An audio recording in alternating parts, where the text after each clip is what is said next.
নমস্কার, আমি সুকৃতি দান। আশা করি আপনারা সবাই ভালো আছেন। আপনারা সবাই দেখছেন অ্যাস্ট্রো সলিউশন। আজকে আমি আলোচনা করব যে মীন রাশি বা লগ্নের 2025 সালের সার্বিক প্রতিকার নিয়ে, অর্থাৎ 2025 সালে সমস্ত মীন রাশি বা লগ্নের মানুষেরা কি কি প্রতিকার সার্বিকভাবে করলে 2025 সালে আপনার জীবনে সার্বিক একটা পজিটিভিটি খেয়াল করা যাবে এবং আপনার জীবনের সার্বিক বাধা বিপত্তি সরে গিয়ে আপনি জীবনে অনেক দিক থেকে অনেকটা উন্নতি করতে পারবেন। এই নিয়ে একটা দীর্ঘ আলোচনা করে নেব। মূল আলোচনার আগে আপনাদের জানিয়ে রাখি, অ্যাস্ট্রো সংক্রান্ত নিত্যত টিপস পেতে আমার এই অ্যাস্ট্রো সলিউশন চ্যানেলটিকে সাবস্ক্রাইব করুন এবং পাশে থাকা বেল আইকনে ক্লিক করুন। চলে আসি মূল আলোচনায়। প্রথমে বলবো, দেখুন, মানুষ মনে করলে অনেক কিছুই করতে পারে, কিন্তু মানুষ তার নিজের ক্ষমতাকে যদি তার নিজের পজিটিভ ভাবে একটু যদি ভাবে, চিন্তা ভাবনা করে, তার নিজের প্রবলেমকে যদি দূর থেকে দেখে, অর্থাৎ অপরের সমস্যা বলে মনে করে, অর্থাৎ অপরের সমস্যাকে আমরা যেভাবে ক্যাজুয়ালভাবে নিয়ে সেই জায়গাটাকে কাটানোর চেষ্টা করি, আমরা সবসময় সমস্যার মধ্যে না থেকে একটু উপর থেকে যদি ভাবি, তাহলে দেখবো আমাদের সমস্যার খুব সহজেই মোকাবেলা কিন্তু করতে পারবো। কেননা ঈশ্বর আপনার জীবনে যেমন সমস্যাও নিয়ে আসে, তেমন ঈশ্বর আপনার জীবনের সমস্যার সমাধান করার রাস্তাও কিন্তু আপনার মধ্যে অবশ্যই রেখেছে। তাই আজকে হয়তো আপনি কোনো সমস্যার মধ্যে পড়ে গেছেন, হয়তো সেখান থেকে বেরোতে পারছেন না, কিন্তু আপনি টেনশন চিন্তার জায়গাটাকে থেকে সরে এসে আপনি যখন একটু ফ্রিভাবে ভাববেন বা সমস্যার জায়গা থেকে একটু সরে গিয়ে আপনি যখন নিজের চিন্তাকে সম্পূর্ণভাবে একটু ফ্রিভাবে, একটু উন্মুক্তভাবে যখন কোনো কিছু ভাবতে পারবেন, তখন দেখবেন আপনি নিজে থেকেই সেই সমস্যা অনেকটাই সমাধান করতে পারবেন। আমি সুকৃতি দান। আমি আজকে আলোচনা করব যে মীন রাশি বা লগ্নের 2025 সালের সার্বিক প্রতিকার নিয়ে। অলরেডি রাশিফল নিয়ে বিভিন্ন ভিডিও করেছি। আপনারা জানেন যে রাহু কেতু আপনাদের লগ্ন সপ্তম বা রাশি সপ্তম দিয়ে পাশ করার জন্য যে লেভেলের শরীর, মন, মানসিকতা, পাবলিক ডিলিংস, বিবাহিত লাইফ, লোকের সঙ্গে সম্পর্কের দিক থেকে ভুল বোঝাবুঝি, তার উপর আপনাদের যাদের রাশি তাদের ক্ষেত্রে শনির সাড়ে শুরু হয়েছে। এবং এই দুটো জায়গা অ্যাকচুয়ালি লগ্ন সপ্তমে রাহুকেতুর প্রভাব এবং সাড়ে প্রভাব যাদের মীন রাশি, দুটো দিক থেকে আপনাদের সারাশি আক্রমণ, যদিও লগ্নের ক্ষেত্রে কিন্তু সাড়ে থাকছে না, শুধুমাত্র রাশির ক্ষেত্রে সাড়ে থাকবে।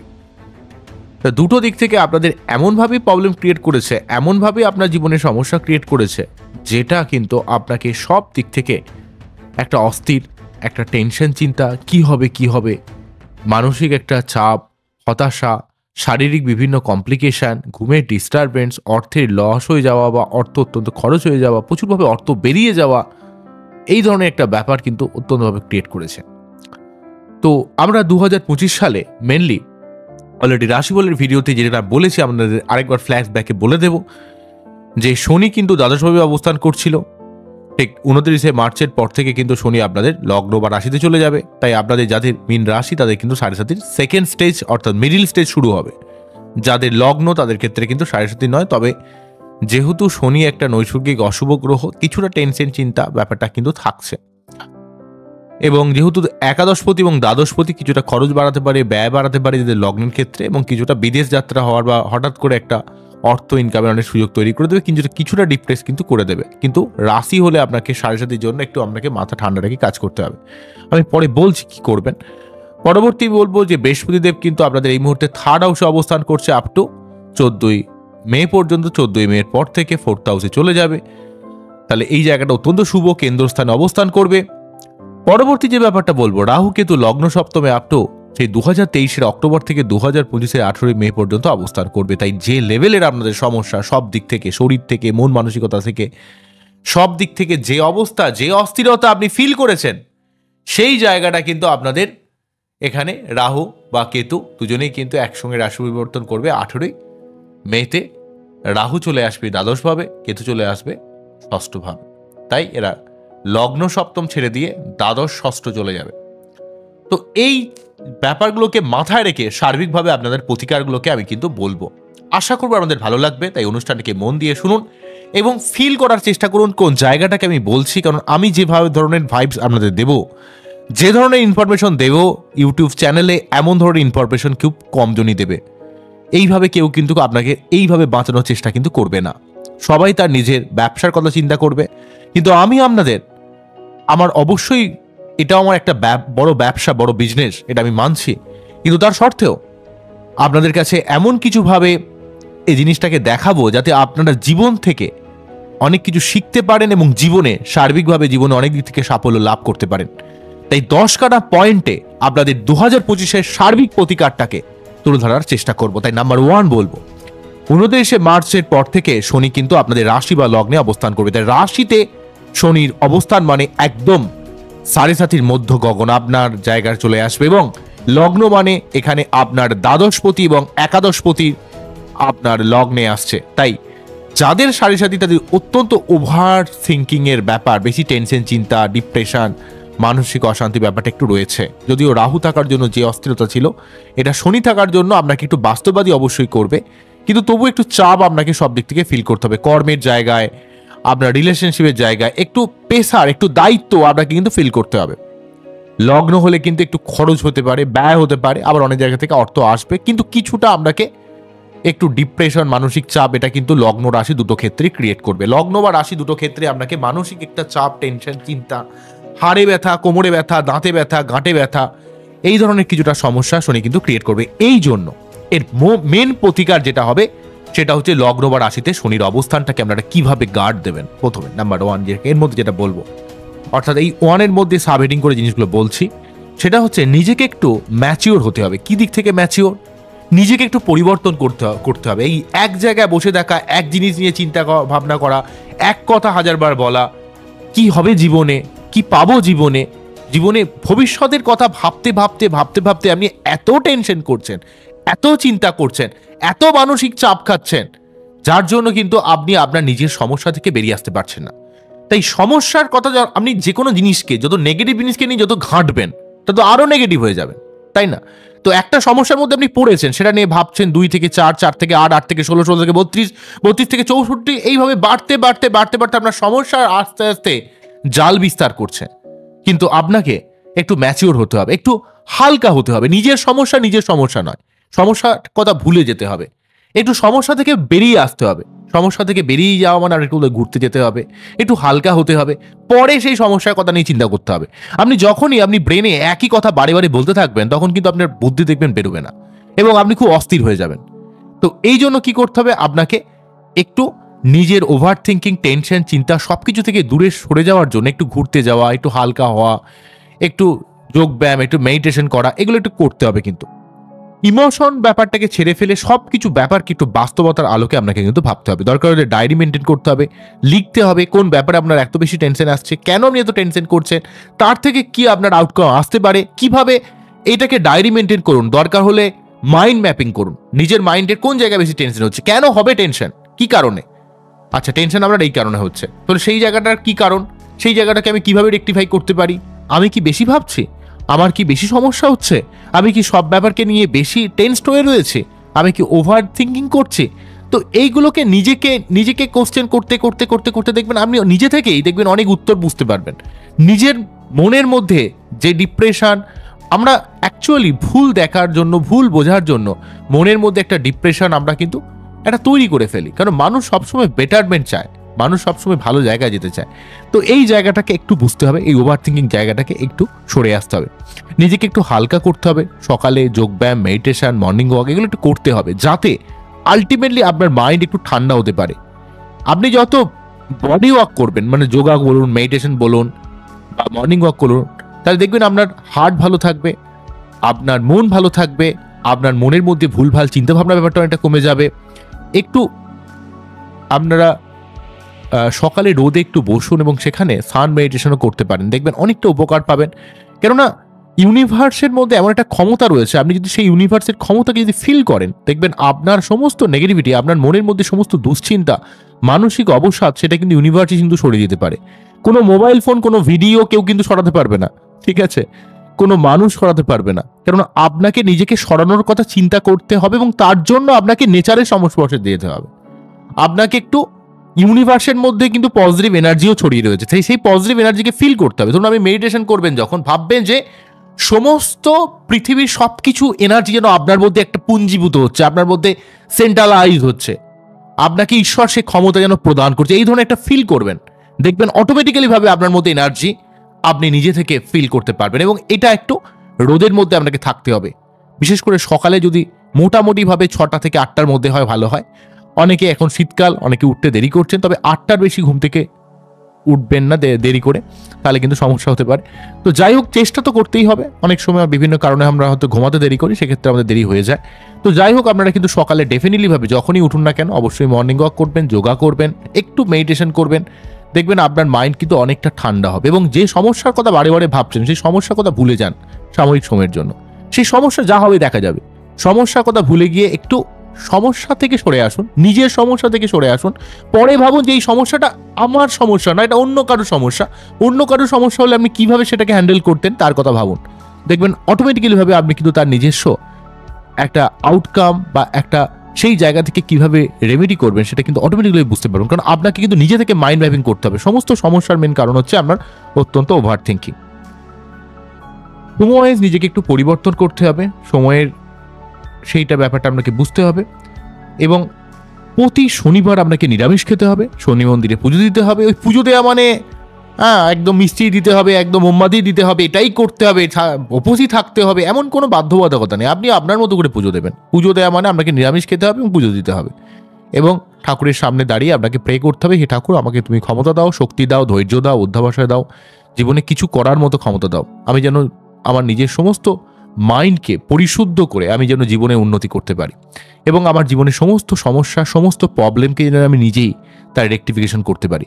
যত দেখবেন মাইন্ডকে যত ক্লিয়ার করবেন, দেখবেন আপনার সব কিছু জীবনে সমস্ত বাধা বিপত্তি আপনি নিজে থেকেই কিন্তু শর্ট আউট করে নিতে পারবেন। যত দেখবেন মাইন্ড এক জায়গায় স্টাক হয়ে যাবে, বদ্ধ হয়ে যাবে, আপনার মনে হবে যে সব কিছুই সমস্যায় সমস্যা।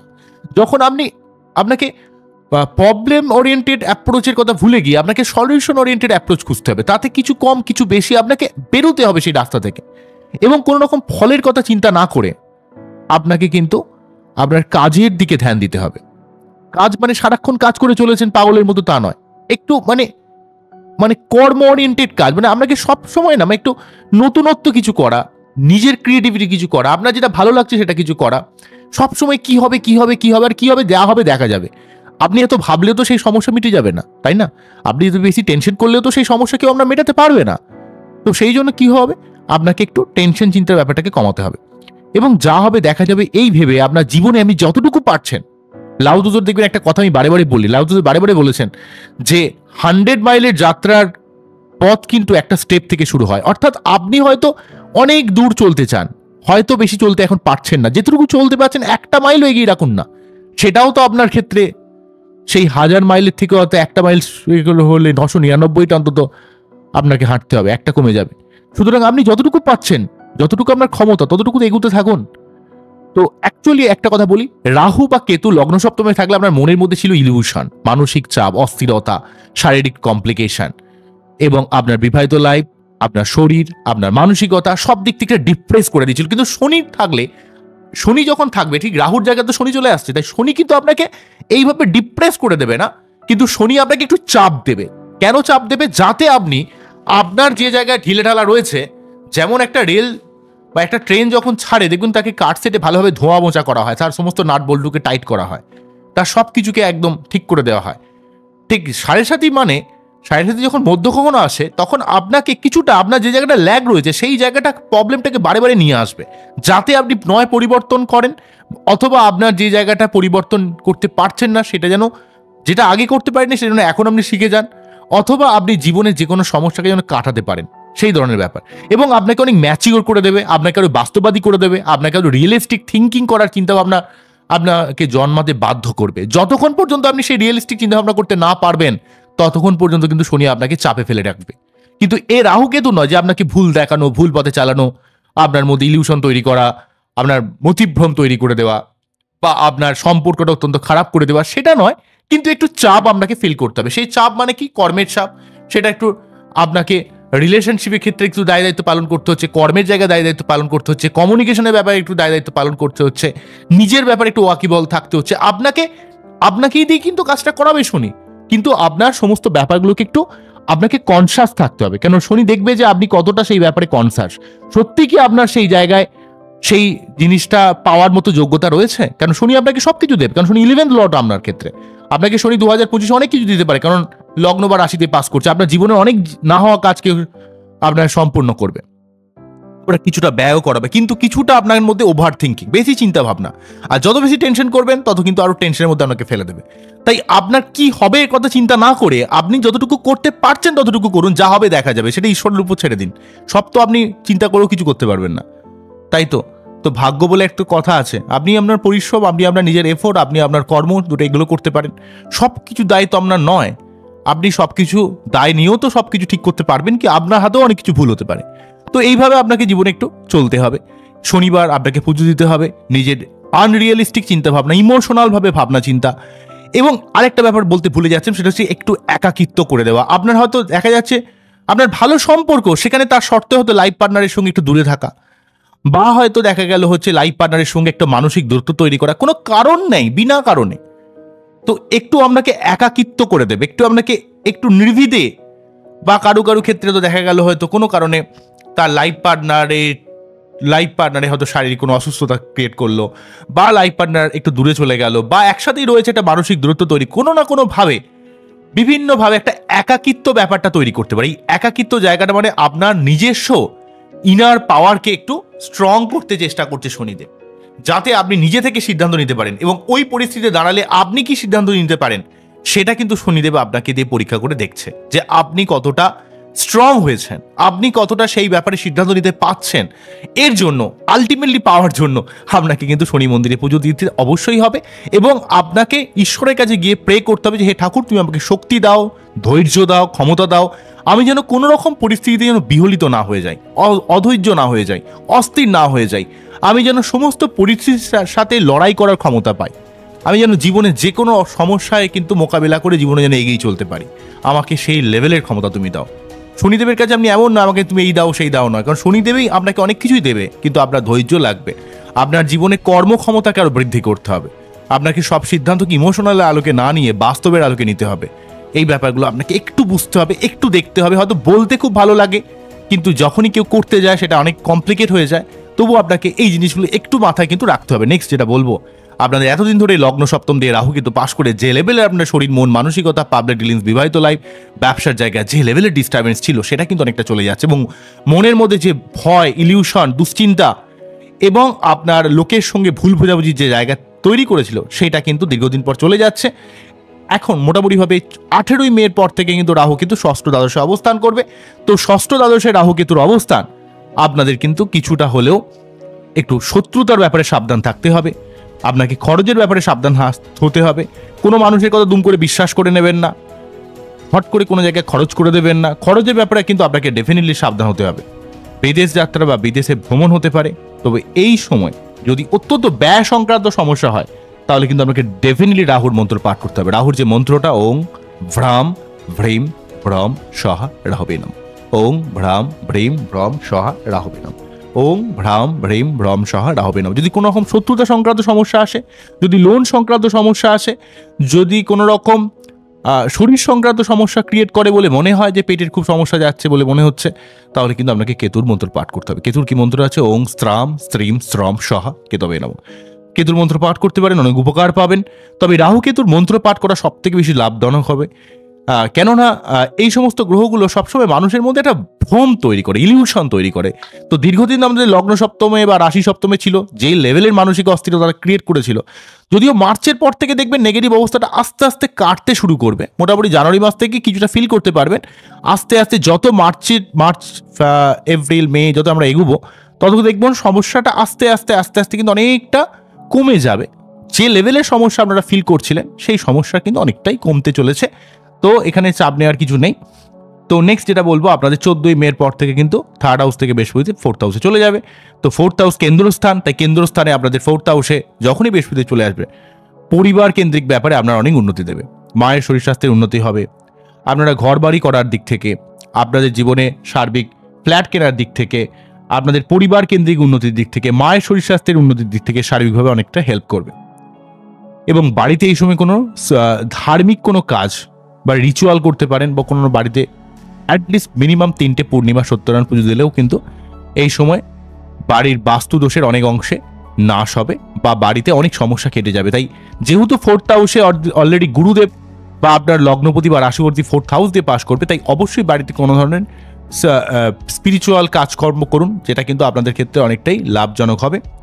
এবং আপনারা অবশ্যই গুরুজনদের থেকে আশীর্বাদ নেওয়ার চেষ্টা করুন, কারণ 4th হাউসে বৃহস্পতি আপনার জীবনে কর্ম থেকে শুরু করে আপনার জীবনে অর্থ লাভ, আপনার জীবনের সার্বিক ঝামেলা থেকে আপনাকে কিন্তু এই সময় টেনে বার করে আনার চেষ্টা করবে। তাই গুরুজনদের থেকে আশীর্বাদ নেওয়ার চেষ্টা করুন। পারলে বাড়িতে মিনিমাম অ্যাটলিস্ট 3টে পূর্ণিমা সত্যনারায়ণ পুজো দিলেও কিন্তু অনেকটা আপনারা লাভ কিন্তু ডেফিনেটলি পাবেন। নেক্সট যে ব্যাপারটা বলবো সেটা হচ্ছে, যেহেতু 2025 হচ্ছে মঙ্গলের বছর, আমি আগেই বলেছি 2+0+2+5 9 হয়। 9 সংখ্যাকে কিন্তু মঙ্গল রিপ্রেজেন্ট করে। তো 9 সংখ্যা মঙ্গল রিপ্রেজেন্ট করা মানে যেহেতু মঙ্গলের বছর, তাই প্রতি মঙ্গলবার 3বার করে হনুমান চল্লিশা আপনাকে পাঠ করতে হবে। যদি আপনার বার্চাটে মঙ্গল অ্যাকচুয়ালি শুভ গ্রহ কিন্তু সে ডিস্টার্ব হয়ে রয়েছে, সে দুর্বল হয়ে রয়েছে, এমন পরিস্থিতিতে দেখা গেল মঙ্গল অষ্টমী রয়েছে, মঙ্গল হয়তো শনিযুক্ত হয়ে রয়েছে, বা মঙ্গল রাহুযুক্ত হয়ে রয়েছে, বা মঙ্গলকে শনি দেখছে, বা মঙ্গলকে রাহু দেখছে, বা মঙ্গল নিজস্থ হয়ে আছে, কোনো না কোনোভাবে যদি মঙ্গল ডিস্টার্ব থাকে, তাহলে কিন্তু আপনি রক্তবাল পড়তে পারেন। তবে আমি বলবো যে আপনার ক্ষেত্রে এই মঙ্গলের বছর হওয়ার জন্য আপনি প্রতি মঙ্গলবার ডেফিনেটলি 3বার করে হনুমান চল্লিশা পাঠ করবেন, তাহলে দেখবেন অনেক উপকার পাবেন, অনেক এই বছরটাকে অনেক ভালো ভালো কাজ কিন্তু করতে পারবেন। নাম্বার 5 যেটা বলবো, অযথা খরচ খরচা কিন্তু এড়িয়ে চলুন। লোন নেবেনও না, লোন কাউকে দেবেনও না। নাম্বার 6 যেটা বলবো, ঘুমের সমস্যা হলে, যদিও দ্বাদশভাবে রাহু রয়েছে, একটু ব্যয় হতে পারে, একটু খরচ হতে পারে, একটু ঘুমের সমস্যা আসতে পারে, সেই জন্য কি করতে পারেন, ক্রিস্টালের মালা ব্যবহার করতে পারেন, বা ক্রিস্টালের মালা আপনি যদি বালিশের তলায় রেখে ঘুমান তাহলে কিন্তু অনেকটা উপকার পাবেন। বা আপনারা বেডরুমে ময়ূরের পালক রাখতে পারেন, বা কর্পূরের তেল একটু মাথায় দিয়ে তবে যদি ঘুমান তাহলে দেখবেন ঘুমের সমস্যা অনেকটা কেটে যাবে। ঠিক আছে। নেক্সট যে ব্যাপারটা বলবো সেটা হচ্ছে, যেহেতু আপনাদের নাম্বার 7 যেটা বলবো, রাহু যেহেতু কুম্ভ রাশির ঘরে প্রবেশ করবে 2025-এর 18 মের পর থেকে শনির ঘরে, এবং কেতু যেহেতু সিংহ রাশির ঘরে প্রবেশ করবে যেহেতু 18 মের পর থেকে, তাই আপনারা কিন্তু প্রতিদিন সূর্য প্রণাম করবেন। প্রতিদিন আপনাকে সূর্য প্রণাম কিন্তু করতেই হবে। আর একটু গরিব দুঃখীদের দান করতে পারেন, বিশেষ করে কোনো কোনো দারিদ্র মানুষকে যদি কোনো হলুদ কাপড় দান করতে পারেন, বা আপনারা কোনো বই দান করতে পারেন, কোনো ধর্মীয় স্থানে যদি কোনো বই দান করেন সেখানেও কিন্তু অনেক উপকার পাবেন। বা যে সমস্ত ছেলেরা বইটাই পড়তে পারছে না, তাদের অবস্থা অনেক খারাপ, তাদের বই যদি কিনে দেন সেক্ষেত্রেও কিন্তু অনেক উপকার পাবেন, যেহেতু আপনাদের বৃহস্পতি রাশি বা লগ্ন, এটা করলেও কিন্তু অনেকটা উপকার কিন্তু পাবেন। নেক্সট যেটা বলবো, নাম্বার 8, কর্মের জায়গায় একটু পরিশ্রম আপনাকে করতে হবে, এবং লাইফ পার্টনারকে আপনাকে একটু সময় দিতে হবে, কেননা কর্মের জায়গায় এই জন্যই পরিশ্রমের কথা বলছি, যেহেতু শনি আপনাদের লগ্ন বা রাশিতে পাস করবে, তাই এখানে তার 10ম দৃষ্টিটা আপনার কর্মভাবের উপরে এসে পড়ছে। তাই কর্মে আপনার কি উন্নতি হবে তার কথা না চিন্তা করে কর্মের জায়গায় আপনাকে একটু দায়িত্ব আপনাকে একটু বেশি পালন করতে হবে। কর্মের জায়গায় কোনো রকম ফাঁকি আপনাকে রাখলে হবে না, নিজের ফাঁকি রাখলে কিন্তু সমস্যা বাড়তে পারে। তাই কর্মের জায়গায় আপনাকে একটু ওয়াকিবহাল হতে হবে, কর্মের জায়গায় আপনাকে একটু বেশি দায়িত্ব পালন করতে হবে। বোঝা গেল কি বললাম? এবং লাইফ পার্টনারের ব্যাপারটা একটু বুঝতে হবে, সে কি বলছে, তার কোন দিক থেকে সমস্যা হচ্ছে, এবং আপনাকে একটু রিয়েলিস্টিকভাবে চিন্তাভাবনা করতে হবে। নেক্সট যেটা বলবো, নাম্বার 9, ঘর বাড়ি করার থাকলে এই বছর অবশ্যই শুরু করুন, কারণ এই বছরটা কিন্তু আপনাদের ক্ষেত্রে ঘর বাড়ি করার একটা বছর। তো যেটা আপনাদের ক্ষেত্রে সার্বিকভাবে একটা অনেকটা শুভ ফল কিন্তু দেবে মঙ্গলের বছর হওয়ার জন্য, যেহেতু যেই মঙ্গল আপনাদের ক্ষেত্রে নবমপতি এবং দ্বিতীয়পতি, তাই আপনার জীবনে ভাগ্য এবং অর্থকেন্দ্রিক ব্যাপারেও আপনাকে কিন্তু টোটাল 2025 সাল সার্বিকভাবে হেল্প করবে। Number 10, last but not list সেটা বলবো, সেটা হচ্ছে আপনার মানসিক সমস্যা দূর করার জন্য, যেহেতু আপনার লগ্ন দিয়ে বা রাশি দিয়ে শনি অবস্থান করবে বা শনি ট্রানজিট করবে, গোচর করবে, তাই এই মানসিক সমস্যা বা ডিপ্রেশন, টেনশন, চিন্তা, ওভার থিঙ্কিংয়ে যে বড় সমস্যা আপনারা ফিল করেন, সেই সমস্যাকে কাটানোর জন্য আপনাদের ক্ষেত্রে কিন্তু মুক্ত ডেফিনেটলি ব্যবহার করতে হবে। তবে মুক্ত গোল্ডেন মুক্ত নয়, সাদা মুক্ত, কম দামি মুক্ত হোক, সাদা মুক্ত, ব্লুইজ আভা থাকবে এমন মুক্ত পড়বেন, অনেক টেনশন চিন্তা কেটে যাবে। প্রতি সোমবার শিবলিঙ্গে অভিষেক করতে পারেন, এবং সেই সঙ্গে দুধ, দই, ঘি, মধু, চিনি দিয়ে অভিষেকটা করবেন। এত কিছু না পারলে কমসে কম দুধ, চিনি দিয়ে অভিষেক করবেন। অভিষেক করা মানে বাংলা কথায় বললে, গোদা বাংলায় বললে স্নান করানো শিব ঠাকুরকে। শিবলিঙ্গে আপনারা স্নান করাতে পারেন বা অভিষেক করাতে পারেন। অভিষেক করিয়ে ভালোভাবে গঙ্গা জল বা এমনি জল দিয়ে ভালোভাবে ধুইয়ে দেবেন লিঙ্গটাকে। তো যখন আপনারা অভিষেক করবেন তখন কিন্তু ওং নমঃ শিবায়, ওং নমঃ শিবায়, ওং নমঃ শিবায় 3 বার বা 28 বার পাঠ করবেন। দেখবেন আপনার মনের মধ্যে সার্বিক মানসিক চিন্তা, টেনশন এগুলো অনেকটা দেখবেন চলে যাবে। সেটা যে আপনি রাতারাতি সব ঠিক হয়ে যাবে তা নয়, তবে এগুলো করতে থাকলে তো কেউ বলবেন তো দাদা এগুলো তো সত্যি হয় কি, এগুলো তো বিশ্বাস, এগুলো সব বুজরুকি। কিন্তু দেখুন, এগুলো করতে শুরু করলে আপনি বুঝতে পারবেন আস্তে আস্তে আপনার সমস্ত নেগেটিভিটি ব্যাপারটা অনেকটা চলে যাবে। কারণ এখনকার দিনে পজিটিভ থাকাটাও একটা বড় চ্যালেঞ্জিং, ঠিক আছে? সোশ্যাল মিডিয়া থেকে শুরু করে বিভিন্ন খবর থেকে শুরু করে যে লেভেলে নেগেটিভিটি বেড়ে চলেছে মানুষের মনে বা মানুষের মেন্টালিটির মধ্যে, আস্তে আস্তে আমরা সব দিক থেকে দেখতে পাচ্ছি। এখন আমাদের ভালো থাকাটা সব থেকে বড় চ্যালেঞ্জিং, ঠিক আছে? তো যাই হোক, এগুলো করলে কিন্তু অনেকটাই মানসিক স্ট্রেংথ পাবেন। তবে একটু কোনো জলাশয়ের ধারে আপনাকে থাকতে হবে, কোনো ফাঁকা পেশে কিছুক্ষণ আপনাকে ঘুরতে হবে, বা একটু হাঁটতে গেলেন, একটু ঘুরতে গেলেন, একটু হালকা হলেন, নিজের সমস্যা থেকে একটু বেরিয়ে এলেন, তাহলে দেখবেন মানসিক চাপটা অনেকটা কমবে। আর্থিক সমস্যা বা শারীরিক সমস্যার দিক থেকে বা সেলফ কনফিডেন্স বৃদ্ধি করার দিক জন্য বা ভাগ্যের উন্নতির জন্য এতগুলো ব্যাপার। তাহলে কি বললাম, আর্থিক সমস্যার ক্ষেত্রে যদি আর্থিক বিভিন্ন সমস্যার মধ্যে পড়ে যান, তাহলে আর্থিক উন্নতির ক্ষেত্রে বলতে পারি, বা বিভিন্ন শারীরিক সমস্যায় বা নিজস্ব কনফিডেন্স, কারণ মীন রাশির ক্ষেত্রে একটা কনফিডেন্সের খুব সমস্যা থাকে, যে হবে তো, পারবো তো, এমন একটা কনফিডেন্স। সেলফ কনফিডেন্স বাড়ানোর ক্ষেত্রে, ভাগ্যের সার্বিক উন্নতির ক্ষেত্রে, ভাগ্যের অনেক সময় সহযোগিতা আপনারা পান না, অনেক জীবনে অনেক লস হয়, প্রচুর লস হয়, অনেক লোক আপনাকে দিয়ে জাস্ট কাজে লাগায়, কাজ হয়ে গেলে আপনাকে লাদ মেরে বেরিয়ে যায়। তো এই সংক্রান্ত ব্যাপারের জন্য আপনারা মঙ্গলের প্রবাল পড়তে পারেন, প্রবাল পড়লে অনেক উপকার পাবেন। তবে প্রবাল পড়লে একটু বাচ্চাটাকে দেখিয়ে নেবেন সঠিক কোনো অ্যাস্ট্রোলজার দিয়ে। নেক্সট হচ্ছে কর্ম এবং কর্মিক সার্বিক উন্নতির ক্ষেত্রে বা নিজের জীবনের সার্বিক উন্নতির ক্ষেত্রে, নিজের মন মানসিকতা সার্বিক উন্নতির ক্ষেত্রে আপনারা বৃহস্পতি দেবের প্রতিকার পোগ্রাজ বা ইয়েলো টোপাস পড়তে পারেন। তবে এটা বাচ্চার দেখতে হবে সত্যি আপনার ক্ষেত্রে টোপাস পড়া যাচ্ছে কিনা। নেক্সট যেটা বলবো, আপনাদের অত্যন্তভাবে কমিউনিকেশনের সমস্যা ক্রিয়েট করে, বুদ্ধি ইমপ্লিমেন্টেশনে খুব সমস্যা হয়, আপনারা খুব এক জায়গায় বেশিক্ষণ ঘুরপাক খেতে থাকেন। সেই জন্য অনেক ইউটিউবে কিছু কিছু ভুলভাল চ্যানেল দেখছিলাম, আপনাদের বিভিন্নভাবে মানে মিসলিড করে, মিসগাইড করে আপনাদের কিন্তু তারা অনেক করে ভিউয়ার পাচ্ছে, আমি দেখছিলাম। তো এটা একটা বড় সমস্যা মীন রাশির ক্ষেত্রে। মীন রাশির মানুষেরা অত্যন্তভাবে মানুষকে বিশ্বাস করে, অত্যন্তভাবে মানুষকে ভালোবাসে, তো অত্যন্তভাবে সরল সাদাসিধে একই জায়গায় অনেকক্ষণ ঘুরতে থাকে, তো সমস্যার জায়গাটা ভুলে যায়। কিন্তু তারা প্রচুর স্যাক্রিফাইস করে, তারা কিন্তু ফ্যামিলিকে প্রচণ্ডভাবে আগলে রাখে। তারা নিজের মেম্বার, মা বাবা সবাই, তাদের নিজের পরিবার, তাদের নিজের লাইফ পার্টনার, তাদের সন্তান, সবাইকে সার্বিকভাবে আগলে রাখার চেষ্টা করে। কিন্তু এমনও হয় যে তাদের জায়গাটা হয়তো অনেক সময় অনেক মানুষ বোঝে না বা তাদেরকে জাস্ট ইউজ করে, কারণ তাদের দেখবেন যে না চাইতেই যখন অনেক কিছু দিয়ে দেবে তখন তার দাম তো থাকে না, তাই না? তো এই ধরনের একটা ব্যাপারও কিন্তু তাদের জীবন অনেক সময় ক্রিয়েট করে। অনেক মীন রাশি বা লগ্নের মানুষের আমি বাচ্চার অ্যানালাইসিস করেছি, দেখেছি তাদের ক্ষেত্রে একটা সমস্যা থাকে। তারা খুব বেশি টেনশন চিন্তা করতে করতে করতে করতে এমন একটা সমস্যার মধ্যে আটকে পড়ে যে তাদের জীবনটাই মনে হয় যেন সমস্যা, মনে হয় যেন আর বেঁচে আছি কি জন্য, এমন একটা ব্যাপার। তো এই জন্য কি করতে হবে, আপনাকে লোককে না চাইতেই যদি সব হেল্প করে দিলেন, তাহলে আপনার মানে গুরুত্বটা থাকলো কোথায়? লোকে যদি আপনাকে 100 টাকা চায়, তো আপনাকে কিছু কিছু ক্ষেত্রে একটা পলিটিক্স ধরতেই হয়। ধরুন আপনাকে কেউ 100 টাকা চাইলো, আপনি তাকে 100 টাকা দিয়ে দিলে আপনার তো পরবর্তীকালে দেবেন হয়তো, কিন্তু যদি সব দিয়ে দেন তাহলে আপনার নিজস্বতা কি থাকলো? তো আপনি তাকে হয়তো 50 টাকা দিলেন, পরে একবার হয়তো 20 টাকা দিলেন, পরে 30 টাকা দিলেন, তাহলে কি হলো? আলটিমেট আপনি কিন্তু দিচ্ছেন তাকে 100 টাকায়, কিন্তু জিনিসটাকে ঘুরিয়ে দিলেন। কিন্তু আলটিমেট আপনার উপর তার একটা মানে কি বলবো, আপনার উপর একটা ডিপেন্ডেন্সি এলো। তো জিনিসটা আপনি করুন, কিন্তু একটু ঘুরিয়ে করুন, একটু লজিক্যালভাবে করুন, একটু পলিটিক্যালভাবে করুন। তো এই পলিটিক্যাল ব্যাপারগুলো বড় একটা মানুষের জীবনে অনেকটা রদবদল করে দেয়। তো এই জিনিসগুলো বুঝতে হবে, এগুলো করতে হবে। মীন রাশির মানুষদের একটু জটিল হতে হবে, একটু কমপ্লেক্স হতে হবে। খুব বেশি সহজ সরলের জায়গাটার জন্য অনেক সময় সমস্যাগুলো জীবনে অনেক দিক থেকে বেড়ে যায়। তো নিঃস্বার্থভাবে করলে নিজের কথা চিন্তা করার মতো সময় থাকে না, টেনশন, চিন্তা, সার্বিক দিক থেকে পরিশ্রম করতে করতে নিজের শরীরের কথা ভাবা হয় না, এই ধরনের একটা প্রবলেমও কিন্তু থাকে। এই হলো ওভারঅল ব্যাপার। এই জায়গাগুলোকে একটু অ্যালার্ট থাকবেন, তাহলে 2025-এর সার্বিক টেনশন চিন্তা জায়গাটা সরে যাবে। তো দেখুন, এগুলো আমার কোনো রকম বই থেকে চেপে দিলাম, বলে দিলাম এমন নয়। আমি সার্বিকভাবে ইউটিউব চ্যানেলটা চালাই, কিন্তু আমার সার্বিক লজিকের উপর বেস করে, কেননা এই লজিকগুলো আমি নিজে পেয়েছি, নিজে ফিল করেছি। তো এই লজিক্যালের উপর বেস করে কিন্তু আপনাদের কিন্তু এইভাবে বাচ্চার অ্যানালাইসিস করা বা সবার মানুষের বাচ্চাগুলো দেখে দেখে দেখে দেখে আলটিমেটলি কিন্তু আমি আপনাদের কাছে এই জিনিসগুলোকে তুলে ধরার চেষ্টা করেছি। তো এখানে কোনো রকমভাবে এমন ব্যাপার নয় যে আমি একটা কোনো ঝেপে বলে দিলাম, তা নয়। এগুলো সার্বিকভাবে আমার নিজের এক্সপিরিয়েন্স থেকে বলছি। আমি আপনাদের অনেক দিক থেকে অবজার্ভ করেছি, দেখেছি। তো সেই জায়গাগুলো আপনাদের কাছে তুলে ধরার চেষ্টা করছি, যাতে আপনারা জীবনে ভালো থাকতে পারেন, জীবনে ভালোভাবে চলতে পারেন। বোঝা গেল কি বললাম? আজকে এখানেই থামছি, আবারও দেখাবো নতুন কোনো ভিডিও নিয়ে। নমস্কার, থ্যাংক ইউ। আপনারা খুব ভালো থাকুন, অ্যাস্ট্রো সলিউশন দেখতে থাকুন। নমস্কার।